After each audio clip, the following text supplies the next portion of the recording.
Hi, everybody. Today, we are going to discuss about the wasp sting, यानी कि ततैये का काटना। देखिए, वास्प जो है, ततैया जो है, ये जनरली देखने में आता है दो तरह का होता है, यानी कि टाइप्स जो है, इसके टाइप्स जो है ये दो तरह का होता है। नंबर एक जो है वो आपका येलो कलर का होता है, येलो कलर्ड, और एक होता है आपका dark brown coloured, dark brown coloured. यानी कि जनरली देखने में आता है कि जो ततैये होते हैं या वास्प जो होते हैं वो दो तरह के होते हैं, यानी कि एक होता है येलो कलर्ड और एक होता है आपका dark brown coloured. Sign and symptoms, यानी कि ये जब अटैक करता है तो ये अपना स्टिंग जो है वो आपका बॉडी पर मारता है और उसको वहीं लीव कर देता है, छोड़ देता है। तो जब ये बाइट करता है, यानी कि जब स्टिंग मारता है, तो कौन से साइन सिम्टम्स आते हैं? तो sign and symptoms, signs and symptoms. देखिए, साइंस एंड सिम्टम्स में नंबर एक पर आता है आपका local reactions, local reactions, local reactions. देखिए, लोकल रिएक्शंस में सबसे पहली चीज है, जहां पर स्टिंग होगा वहां पर हाइव्स लाइक, यानी कि अर्टिकेरिया टाइप पिच जैसे होता है ना, उस तरह का जो है आपका मार्क जो है वो बॉडी पर दिखाई देता है, यानी कि हाइव्स जो है आपका दिखाई देगा, यानी कि अर्टिकेरिया टाइप, अर्टिकेरिया टाइप जो है वो आपका वहां पर मार्क मिलता है, वहां पर जो है साइन मिलता है। और इसके साथ साथ जो है उस साइड पर पेन होगा जो कि बर्निंग होगा, बर्निंग पेन होगा, बर्निंग पेन होता है। ईचिंग होगी, ईचिंग, और उसके बाद जो है वो आपका स्वेलिंग हो जाती है। काटा गया है, जहां पर स्टिंग लगा है वो हिस्सा जो है आपका वार्मथ भी होता है, यानी कि गर्म होता है, वार्मथ गर्म होता है। लेकिन जब ये सीरियस होता है, सीरियस कब होगा? यानी कि सीरियस तब होता है जब बहुत सारे वास्प जो है, बहुत सारे ततैये एक साथ अटैक करते हैं। और जाहिर सी बात है कि अटैक कहां करेंगे? जो एक्सपोज्ड पार्ट होंगे उन्हीं पर वो अटैक करते हैं। व्हेन सीरियस, सीरियस, देखिए जब सीरियस होगा तो लाइफ थ्रेटनिंग हो सकता है, यानी कि मौत भी हो सकती है, तो लाइफ थ्रेटनिंग होगा, लाइफ थ्रेटनिंग होगा। और जब बहुत सारे वास्प जो है अटैक करेंगी तो खासतौर से आपका फेस और हेड जो एक्सपोज पार्ट है उनके ऊपर अटैक होगा, और उसकी वजह से वहां पर क्या होगा? इन्फ्लामेशन आएगी, इन्फ्लामेशन आ जाएगी, बहुत ज्यादा इन्फ्लामेशन बढ़ती चली जाएगी, इन्फ्लामेशन होगी। और जो ऊपर मैंने लोकल सिम्टम्स बताए, साइन सिम्टम्स बताए, वो होंगे। इसके साथ साथ क्या होगा कि इन्फ्लामेशन बढ़ने की वजह से आपका थ्रॉट के अंदर जो है वो आपका टिकलिंग होगी, यानी कि गुदगुदाने जैसा एहसास होगा, यानी कि टिकलिंग इन थ्रॉट, टिकलिंग इन थ्रॉट होगा। कफिंग होगी, कफिंग होगी, और tightness of throat and chest, throat and chest. तो इसकी वजह से क्या होगा? ब्रीथिंग प्रॉब्लम्स हो जाएंगी, ब्रीथिंग प्रॉब्लम्स जो है वो आपका बढ़ जाती है, ब्रीथिंग प्रॉब्लम्स बढ़ जाएंगी। और उसके साथ साथ जो है देखने में आता है कुछ वक्त के बाद जो है उसको नोजिया भी दिखाई देगा, वॉमिटिंग भी हो सकती है, नोजिया एंड वॉमिटिंग भी हो सकती है, और कभी कभी देखने में आया था ओकेजनली डायरिया भी देखने को मिलता है। ब्रीथिंग प्रॉब्लम के साथ साथ वीजिंग होगी, वीजिंग, यानी कि जब रेस्पायरेट करेगा विक्टिम या पेशेंट जो है वो रेस्पायरेट करेगा तो वहां पर विसलिंग साउंड जो है वो आपका सुनाई देती है, तो उसी को हम क्या कहते हैं? वीजिंग कहते हैं। और इसके साथ साथ उस हिस्से पर, उस साइड पर जो आपका रेड बंप्स बन जाते हैं, रेड बंप्स आपका बन जाते हैं, और फेंट हो जाता है, फेंटिंग हो जाती है, फेंटिंग। कुछ वक्त के बाद जैसे जैसे इन्फ्लामेशन बढ़ती जाएगी, जैसे जैसे इन्फेक्शन बढ़ता जाएगा, वैसे वैसे जो है आपका इस केस की सिविरिटी बढ़ती जाएगी, और वहां पर जो है लॉस ऑफ कॉन्शियसनेस भी होने लगेगा, यानी कि फेंटिंग, यानी कि थोड़े वक्त के लिए होगा, फिर सही आ जाएगा, फिर होगा, फिर हो जाएगा, तो आपका फेंटिंग होगा, यानी कि लॉस ऑफ कॉन्शियसनेस। और जो स्वेलिंग होगी, स्वेलिंग जो है आपका, स्वेलिंग ये 48 आवर्स तक इंक्रीज होती चली जाएगी, यानी कि 48 आवर्स तक ये इंक्रीज होती जाती है, बढ़ती चली जाती है। सूजन जो होती है वो 48 आवर्स तक बढ़ती चली जाती है, 48 आवर्स तक इंक्रीज होगी, और अप टू 3 डेज, 3 डेज तक रेडनेस बाकी रहेगी। रेडनेस जो है आपका वो 3 डेज तक बाकी रहेगी, और जो स्वेलिंग हुई है वो अप टू 7 डेज, 7 डेज तक जो है वो आपका स्वेलिंग रहती है, उसके बाद वो सबसाइड हो जाती है। स्वेलिंग अप टू 7 डेज, उसके बाद जो है वो स्वेलिंग जो है वो आपका घट जाएगी, रिड्यूस हो जाएगी, सबसाइड हो जाएगी। देखिए जो सिम्टम्स है, साइन एंड सिम्टम्स है, ये sign and symptoms, signs and symptoms occur within 1 मिनट, और कभी कभी जो है 1 आवर या उसके बाद तक भी आती है, यानी कि सिम्टम्स अकर विद इन 1 मिनट और एन आवर और इवन लेटर, यानी कि कभी कभी ये जो सिम्टम्स है वो 1 घंटे में भी अपेयर हो जाते हैं, और कभी कभी जो उससे ज्यादा टाइम भी ले सकते हैं। अब यहां पर सवाल आता है, होम रेमेडी के तौर पर आप क्या कर सकते हैं। होम रेमेडी से मतलब है कि जब तक आपको डॉक्टर अवेलेबल हो उस वक्त तक आप क्या कर सकते हैं ताकि जो है इसका असर कम रहे और पेन वगैरह से छुटकारा मिला रहे। डॉक्टर आएगा तो फिर उसके साथ साथ डॉक्टर अपना ट्रीटमेंट करेगा। तो यानी कि होम रेमेडी के तौर पर, होम रेमेडी के तौर पर आप क्या कर सकते हैं। तो ऐसी सूरत में देखिए, सबसे पहले कोशिश करें रिमूव द स्टिंग, स्टिंग को निकालने की कोशिश करें, यानी कि रिमूव द स्टिंग, जो उसके स्टिंग है, जो उसके डंक है, जो जिस्म में है, तो वो उनको निकालने की कोशिश करें।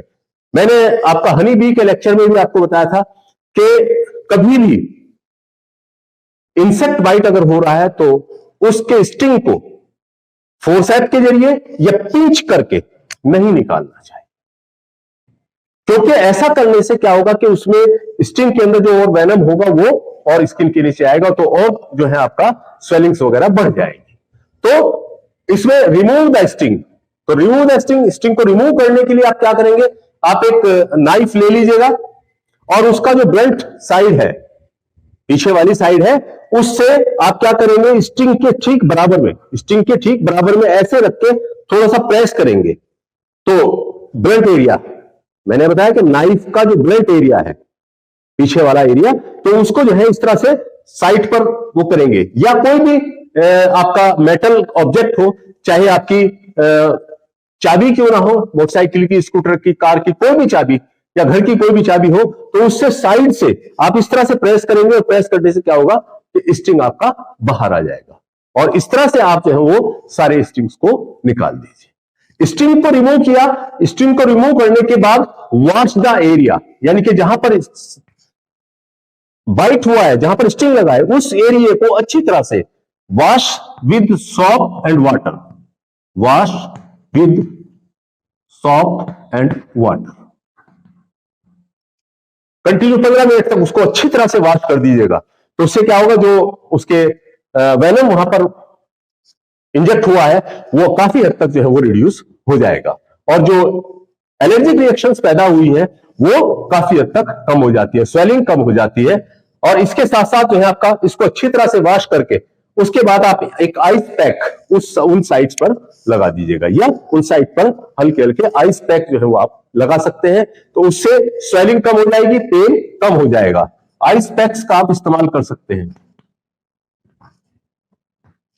आइस पैक्स लगा सकते हैं, या इनके अलावा ये तो जनरली आप कर ही लेंगे, इसके अलावा जो है जो घर के अंदर चीजें मौजूद हैं, जैसे बेकिंग सोडा होता है, baking soda plus water, baking soda plus water, इसको लेके एक पेस्ट तैयार कर लें, और पेस्ट तैयार कर बेकिंग सोडा और वाटर का पेस्ट तैयार करके उसको उस साइट पर जहां पर स्टिंग हुआ है अच्छी तरह से लगा दें और 15 मिनट के लिए उसको छोड़ दें।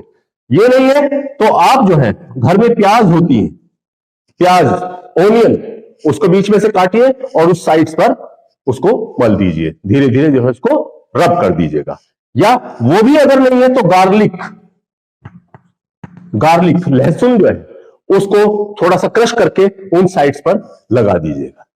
अगर वो भी नहीं है तो आप जो है एप्पल साइडर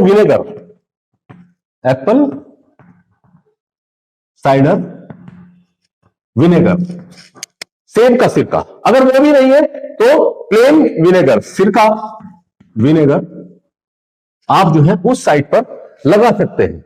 या आप जो है उस पर टर्मरिक पेस्ट भी लगा सकते हैं, हल्दी का लेप भी उन साइड्स पर लगा सकते हैं।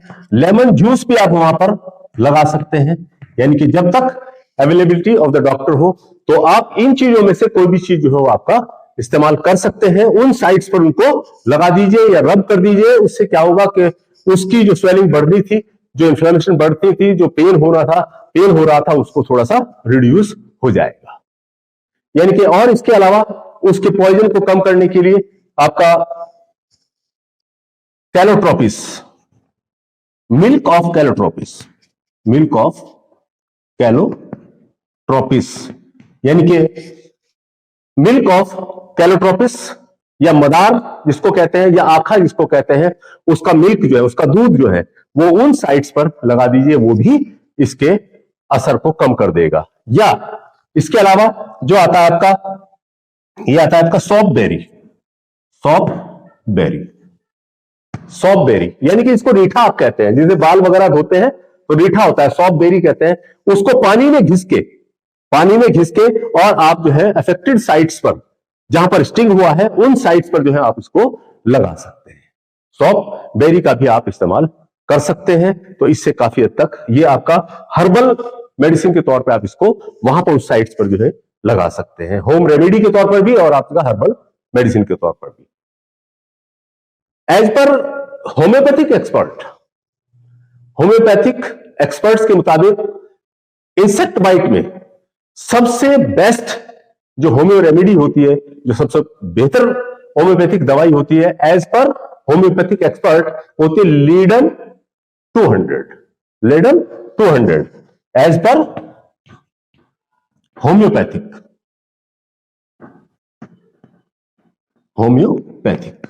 या कि आपका लीडम 200 के नाम से, अगर वो ग्रेन्यूल की शक्ल में है, ग्लोब्यूल की शक्ल में है, तो उसके 4 to 5 ग्रेन्यूल्स जो है आपका वो दिन में आप 4-5 मरतबा दे सकते हैं। और अगर वो ड्रॉप की शक्ल में है तो 2 से 3 ड्रॉप्स जो है आपका ड्रॉप्स, वही 4 to 5 टाइम्स ये आप होम्योपैथिक के तौर पर आप ले सकते हैं। प्रॉपर ट्रीटमेंट, देखिए प्रॉपर ट्रीटमेंट के लिए आप जो है उसमें अप्लाई कर सकते हैं हाइड्रोकोर्टिजोन क्रीम या कैलामाइन लोशन। हाइड्रोकोर्टिजोन क्रीम और कैलामाइन लोशन, उससे स्किन सूथ होगी और वहां पर ईचिंग कम हो जाएगी, इन्फ्लामेशन नहीं हो पाएगी और रेडनेस भी कम हो जाएगी। और इसके साथ साथ आप पेन पेशेंट को हो रहा है तो वहां पर आप एनाल्जेसिक्स का इस्तेमाल करें ताकि जो है वो पेन से रिलीफ मिल जाए। देखिए वास्प स्टिंग मैं आपको बता रहा था, एक बार फिर आपको रिपीट कर देता हूं कि वास्प स्टिंग यानी कि ततैया 2 तरह के होते हैं, 2 तरह के देखने में आते हैं, कि येलो कलर का और एक डार्क ब्राउन कलर का।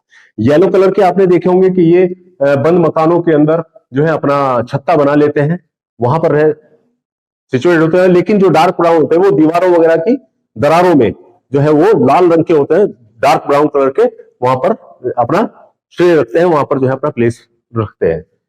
साइन एंड सिम्टम, जब इसका बाइट होता है, इसके बाइट के बाद यानी कि इंसेक्ट बाइट में आएगा ये। इंसेक्ट बाइट जब बाइट होता है या स्टिंग होता है तो इसमें कौन से साइन सिम्टम्स आते हैं, देखिए साइन सिम्टम्स सबसे पहले आता है local reactions at the site, यानी कि जिस जगह पर स्टिंग हुआ है वहां पर जो है आपका क्या होगा, हाइव्स होगा, यानी कि अर्टिक एरिया जैसे पित्त जैसे निशान जो है वहां पर मिलेंगे, पेन होगा, बर्निंग पेन होगा जो कि ईचिंग होती है, और आपका स्वेलिंग देखने को मिलती है। वेन सीरियस, जब बहुत सारे जो है आपका वास्प जो है अटैक करते हैं, तो मेनली अटैक कहां करते हैं, वो करते हैं आपका expose part of the body पर। तो जब सीरियस कंडीशन होगी तो उस सूरत में क्या होगा, यानी कि बहुत सारे स्टिंग होंगे और फेस के ऊपर स्वेलिंग आ जाएगी, फेस और हेड के ऊपर स्वेलिंग आ जाएगी, थ्रोट के ऊपर स्वेलिंग आ जाती है, यानी कि टंग के ऊपर भी स्वेलिंग आ जाती है। तो जब स्वेलिंग बढ़ती है तो वहां पर डिफिकल्टी इन रेस्पिरेशन, सांस लेने में परेशानी होने लगेगी। आपका टिकलिंग इन थ्रोट, गले में के अंदर जो है थ्रोट के अंदर आपका गुदगुदी सी होगी, कफिंग होगी, फिर उसके बाद जो है आपका थ्रोट जो है वो टाइट होता चला जाएगा, tightness of throat and chest, तो जिसकी वजह से और रेस्पिरेशन और ज्यादा लेबर हो जाएगा, बहुत ज्यादा परेशानी होने लगेगी। तो जब आप उसमें साउंड सुनने की कोशिश करेंगे तो वहां पर व्हीजिंग साउंड आएगी, यानी कि व्हिसलिंग साउंड, सीटीसी बजने जैसी आवाज जो है आपका स्टेथोस्कोप से सुनने पर आती है। जिस साइड पर काटा है वहां पर रेड बम्प्स बन जाते हैं और पेशेंट जो है वो आपका फेंटिंग हो जाता है, यानी कि लॉस ऑफ कॉन्शियसनेस। स्वेलिंग जो होती है, जो स्वेलिंग वहां पर होगी वो 48 आवर्स तक इंक्रीज होती चली जाएगी, उसके बाद धीरे धीरे धीरे धीरे धीरे वो रिड्यूस होगी। वहां पर जो लाली बनी है, रेडनेस हुआ है, वो रेडनेस जो है वो आपका 3 डेज के अंदर जो है आपका रिड्यूस होगा, और जो स्वेलिंग्स जो है वो अप टू 7 डेज, 7 दिन तक रहेगी, उसके बाद जो है वो सबसाइड होना शुरू हो जाएगी। इसके साइन सिम्टम्स कितनी देर में अपियर होते हैं? साइन सिम्टम्स जो है देखिए इसके विद इन 1 मिनट भी अपियर हो सकते हैं और 1 घंटा भी लग सकता है, और कभी कभी देर में भी साइन सिम्टम्स अपियर हो सकते हैं। होम रेमेडी के तौर पर आप क्या करेंगे अगर स्टिंग बाइट हो गया है? व्हाट टू डू, यानी कि जब तक आपको डॉक्टर अवेलेबल हो तब तक आप क्या कर सकते हैं ताकि पेशेंट को ज्यादा परेशानी ना हो? तो उस सूरत में आप सबसे पहला काम करना है आपका रिमूव द स्टिंग्स। स्टिंग को रिमूव करना है, मैंने आपको बताया था कि कोई भी मेटल ऑब्जेक्ट ले लीजिएगा, चाहे वो नाइफ हो, चाहे कोई की हो, मोटरसाइकिल की, स्कूटर की, कार की, कोई भी की हो, उससे उसके साइड से ऐसे प्रेस करिए और स्टिंग को निकालते जाइए, स्टिंग को निकालते जाइए। लेकिन यहां पर ये फिर बता रहा हूं कि फॉर्सेप या पिंच का इस्तेमाल करके आप उसको मत निकालिए, अदरवाइज उसका और ज्यादा वेनम जो है उसके अंदर, स्किन के अंदर जाएगा और वो और ज्यादा अफेक्टेड हो जाएगा, यानी कि उस पार्ट को और ज्यादा परेशानी, पेशेंट को बहुत ज्यादा परेशानी होगी। तो रिमूव द स्टिंग। रिमूव करने के बाद उसको तकरीबन 15 मिनट तक अच्छी तरह से साबुन और पानी से वॉश कर दीजिएगा, wash with shop and water. Ice packs उस जगह पर लगा सकते हैं, या इसके बाद में बेकिंग सोडा, आप जो ये चीज नहीं मिलती तो बेकिंग सोडा प्लस वाटर का एक पेस्ट बना के उस साइड पे लगा दीजिएगा।